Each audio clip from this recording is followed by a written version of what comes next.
जो अक्सर या तो समाज के द्वारा उपेक्षित होता है और उस तबके को हम लोगों ने या तो उपेक्षित छोड़ा हुआ है या हम उसके पोटेंशियल की जानकारी नहीं ले पाते।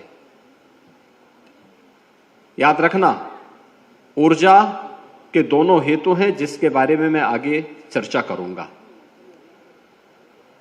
उसका सदुपयोग भी हो सकता है और दुरुपयोग भी। उसका एक छोटा सा उदाहरण मैं आपके सामने दूंगा। अभी 3 महीने पहले माननीय न्यायालय ने एक कुख्यात मौलवी और उसके साथ के 7 लोगों को आजीवन कारावास की सजा सुनाई है।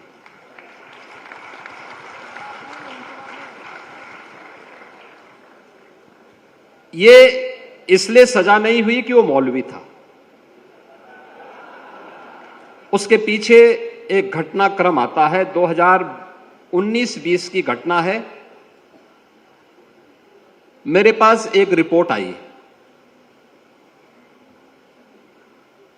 एक मंदिर में एक संत पर मिलने की नियत से 2 युवा जा रहे थे और जब उस युवाओं की जांच हुई तो उनके पास एक सामान्य ब्लेड मिली। उनसे पूछताछ करके छोड़ दिया गया। मैंने संत के बारे में डिटेल लिया और मैंने कहा दोनों युवा कौन थे। संबंधित जनपद के पुलिस अधीक्षक को मैंने फोन करके पूछा। मैंने कहा दोनों युवा कौन थे। तत्कालीन जो हमारे डीजीपी थे उनसे मैंने कहा भी इन दोनों युवाओं के बारे में डिटेल लो।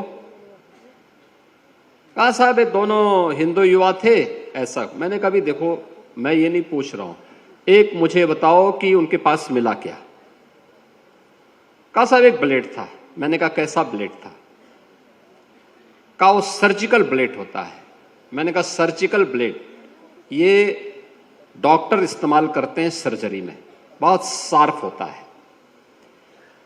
मैंने कहा बहुत छोटा सा होता है, 2 इंच का होगा और 2-2.5 इंच का यह शार्प इंस्ट्रूमेंट इतना खतरनाक होता है कि अगर वह किसी को यहां कट मार दे तो मान के चलिए कि अगले 2-3 मिनट में उसकी डेथ हो जाएगी। तो मैंने कहा भी इतने खतरनाक इंस्ट्रूमेंट को लेकर के जा रहे हैं और आप उसको हल्केपन से ले रहे हैं। मैंने कहा एक मालूम करो दोनों युवा वास्तव में जिस नाम से जो नाम उन्होंने बताया है ये नाम उन्हीं का है या छद्म नाम है। तो पूछताछ हुई।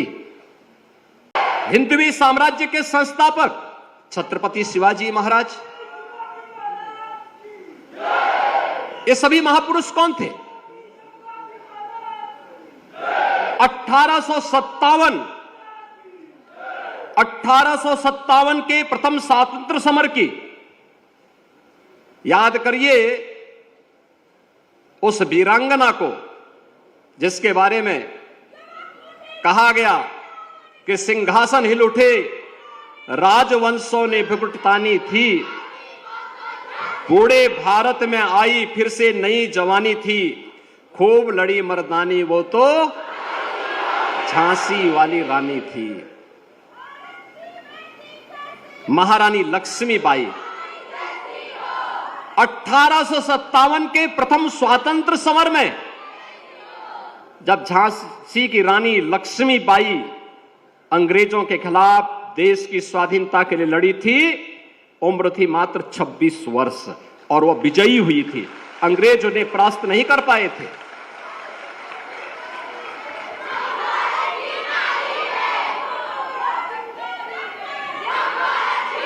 तुम मुझे खून दो मैं तुम्हें आजादी दूंगा।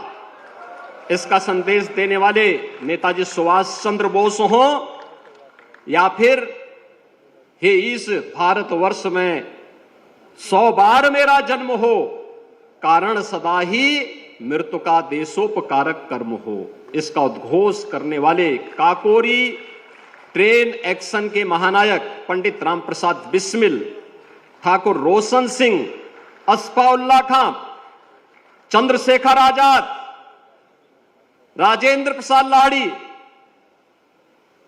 ये सभी महान क्रांतिकारी ये सब युवा ही थे। और वीर सावरकर को जब एक ही जन्म में 2 आजन्म कारावास की सजा हुई थी। वीर सावरकर दुनिया के पहले क्रांतिकारी हैं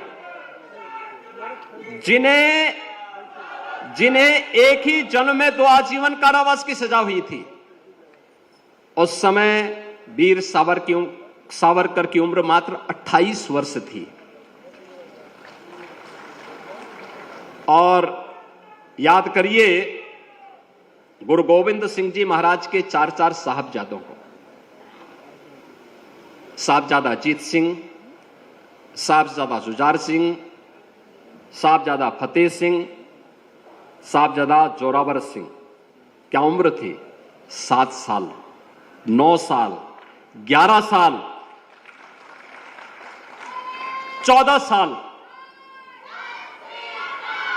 यानी ये सभी उस उम्र में देश के लिए लड़ रहे हैं, धर्म के लिए लड़ रहे हैं। और पूरी दुनिया के अंदर, और विद्यार्थी परिषद अक्सर उन कार्यक्रमों में सहभागी बनता है जिन्होंने पूरी दुनिया को संदेश दिया था भारत की वैदिक परंपरा के बारे में, और कहा था गर्व से कहो हम हिंदू हैं।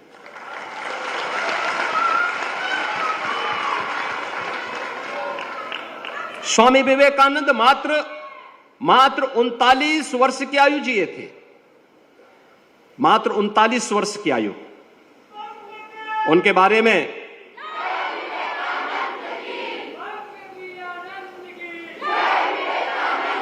स्वामी विवेकानंद के बारे में गुरुदेव रविंद्रनाथ टैगोर ने एक बात कही थी।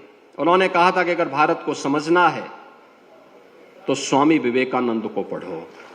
पूरी दुनिया को निर्वाण का संदेश देने वाले या अप दीपो भव के माध्यम से अपने अंदर के ज्योति को देखने की प्रेरणा प्रदान करने वाले भगवान बुद्ध हो या महावीर, इन सबके जीवन को ले, या फिर आदि शंकराचार्य, मात्र 32 वर्ष की आयु तक जिए थे। मित्रों, अगर आप युवाओं की स्थिति को देखें, वीर अभिमन्यु महाभारत के सबसे ऊर्जावान युवाओं में हैं। जब 7 महारथी उन्हें घेर रहे हैं तो वीर अभिमन्यु की आयु मात्र 16 वर्ष की थी। 16 वर्ष का एक युवा महाभारत के युद्ध में अपने शौर्य का परिचय दे रहा है, और एक नहीं कई कौरवों के महारथी घेर रहे हैं उनको। तब जाकर के वह वीर अभिमन्यु पर तब भी वह विजय प्राप्त नहीं कर पा रहे हैं। यह स्थिति उस कालखंड की थी। या फिर 1.25 लाख से एक लड़ाऊं तो गोविंद सिंह नाम कहाऊं, खालसा पंथ के संस्थापक गुरु गोविंद सिंह जी महाराज।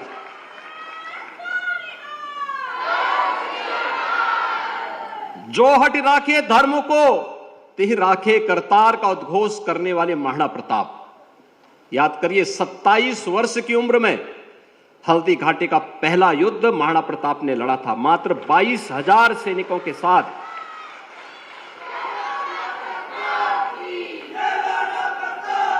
महाराणा प्रताप की उम्र क्या थी? 27 वर्ष, और सेना थी 22,000 की। अकबर की सेना थी 1 लाख से अधिक।